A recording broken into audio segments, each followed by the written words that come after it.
In this video, I would like to make a contrast between corporate training and public training. How many of you know the differences between the corporate training and a public training?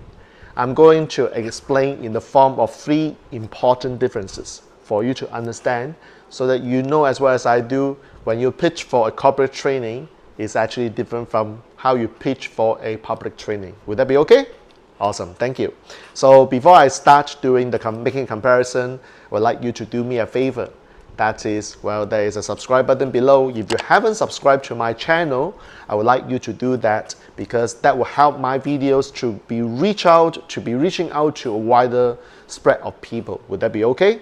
Thank you for that. And of course, hit the bell and get notified so that when your bell rings, you know that another video has been uploaded on my channel. All right, so thank you very much for doing this favor for me. All right, so now coming back to corporate training versus public training.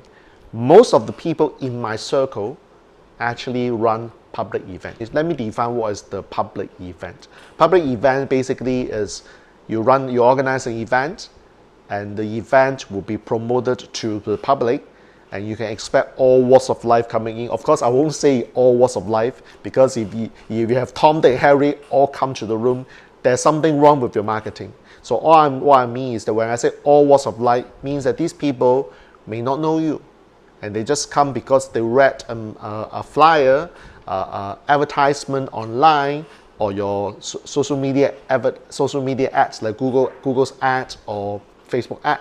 They just come, respond to your event, promotion, and they just come to the room. What do they expect? Well, they expect they are being sold.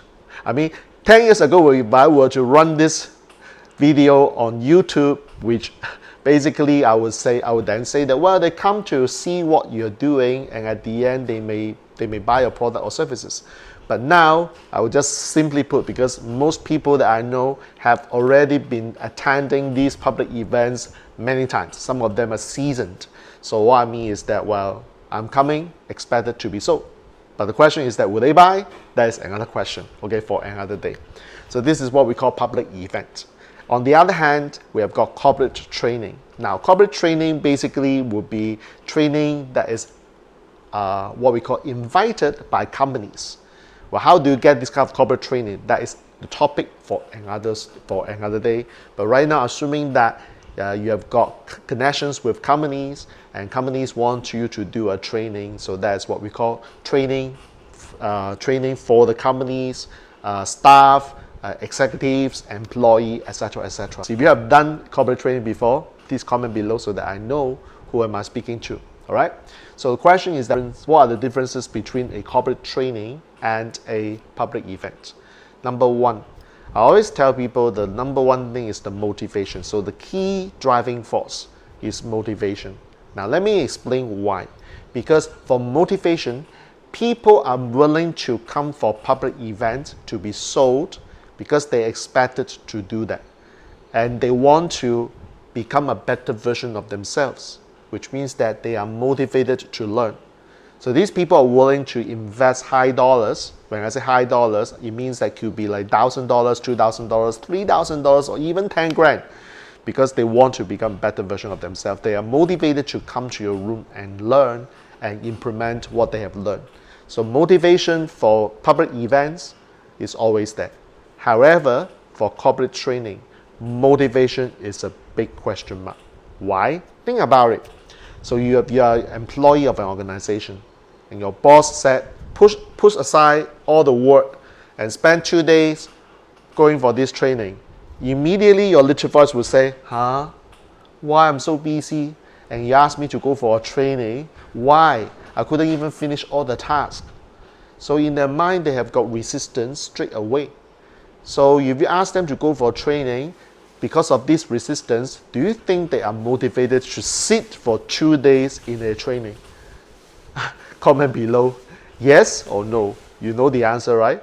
So the question for employee to attend a corporate training, I always said that the number 1 issue is the motivation. If you don't do something to motivate them and explain to them this is actually good for them to sit for that 1 day or 2 days training, they will shut down. Some of them I've seen before.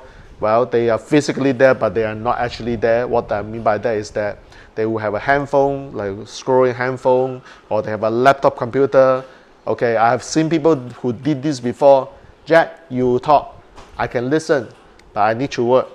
How many of you actually suspect that the person is not listening, although he or she said is listening? Because this is not possible. You can't learn something without being focusing. So that is actually a BS to me. But you know what? You got these people in the room. So the question is, how do you motivate these people? I'm going to do another video on this to talk about the motivation. But you know what? Motivation is the very first difference between a corporate training and a public event. This is something that no matter what, you've got to address. All right. Number two, the other difference between a corporate event and a public event. Public event, if you are familiar with this concept called funnel, familiar with the concept called continuing education. Well, I'm not sure whether you have been subject to this process before. You attended a preview, and then you end up in the room for 2 days, 3 days, and at the end of these 3 days or 2 days or 3 days, you were invited to buy another course, another course, another course. So this is called the funnel process. So for public event, usually you won't just buy one course and that's it. You will learn everything. There will always be a continuing education. So you will be hearing me talk about continuing education in this channel very often. I don't like to say that while you buy another course, or we sell you another course. I would love to say your continuing education, because how many of you realize that learning is a lifelong process? Education is a lifelong process, which means that you can't just stop learning, isn't it? Comment below if you agree.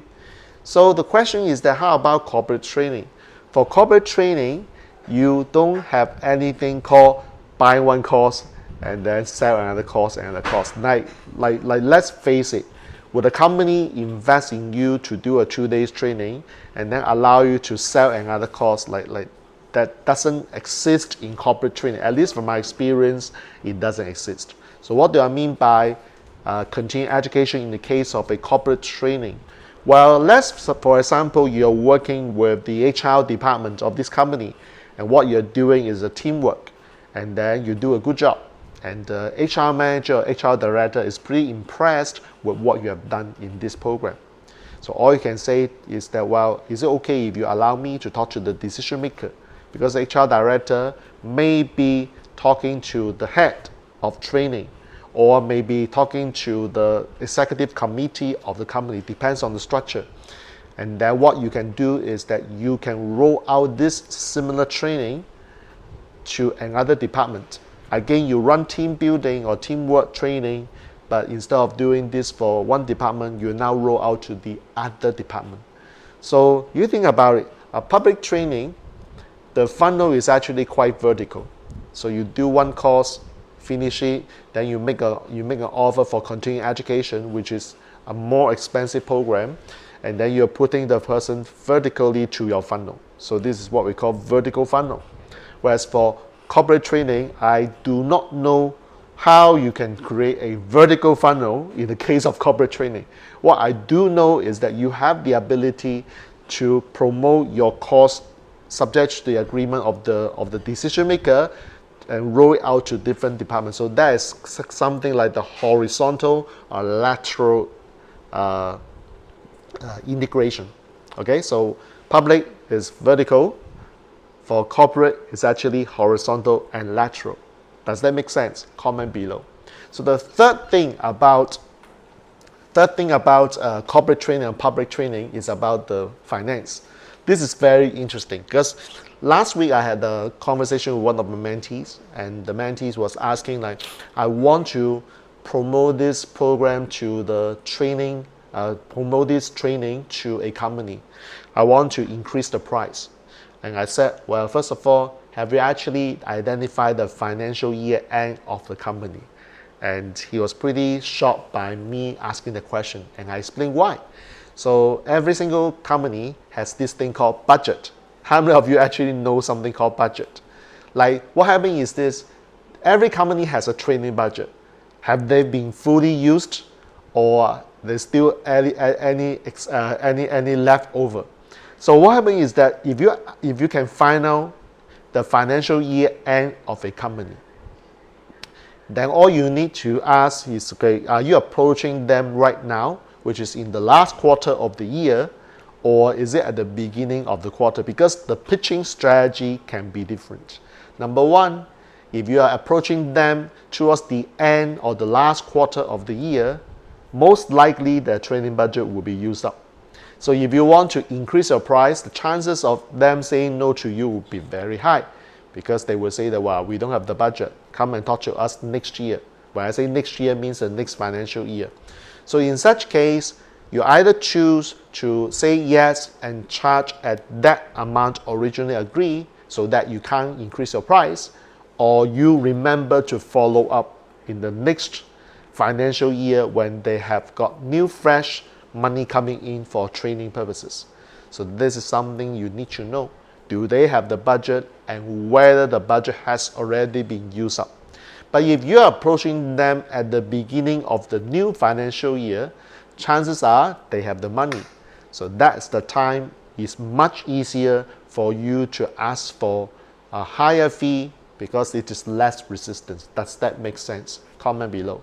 So in this video, you notice that the difference between corporate training and public training can be in the form of the motivation. Number one, motivation of the participants. In public training, we like to call them participants, whereas in the corporate training, I like to call them the learners, because we are the adult educator and they are the learners. So this is just a terminology. Number two, of course, is the vertical funnel versus the lateral horizontal funnel. And number three is the budget, the financial year. Companies run based on their budget. So you must understand when is the best time to talk to them and ask for more money. It's not about the decision maker first. Like the decision maker may say, okay, I'm interested, but the finance department say, I'm sorry, boss, we don't have the money for this year. Who is the gatekeeper for the Goldilocks? I mean the piggy bank or the treasury. You've got to understand all this. So if you have not been to corporate training, you have not done any corporate training before, so this becomes pretty important issue, because you are not going to speak to only one person or one decision maker. You've got to speak to at least 2 or 3 decision makers. That's why my teacher Blair Singer actually said that corporate training, if you have got a few clients and you can run corporate training on a regular basis, it will give you what we call the rabbit. A rabbit means that give you the regular meat. You won't be big, but it's regular. But the big money comes from doing public event, because for public event, this is the chance for you to charge high dollars. So it's good to have rabbits coming in, and sometimes you're going out to hunt what we call the big elephant. So the public events are the big elephants, whereas for the corporate training is the rabbits. You need both if you want to, because that's how you can have a consistent inflow of income as a trainer, as a speaker. Cool? All right, so I hope that you enjoy what I share with you between the differences, in the differences between the corporate training and public events. All right, so if you do have any other questions about speaking, training, and facilitation, you can comment below. I may consider answering these questions in the form of future videos. And once again, my name is Jack Wong. I hope our path crosses one day. All right, so this is the end of this video. I'm signing off, and all good wishes.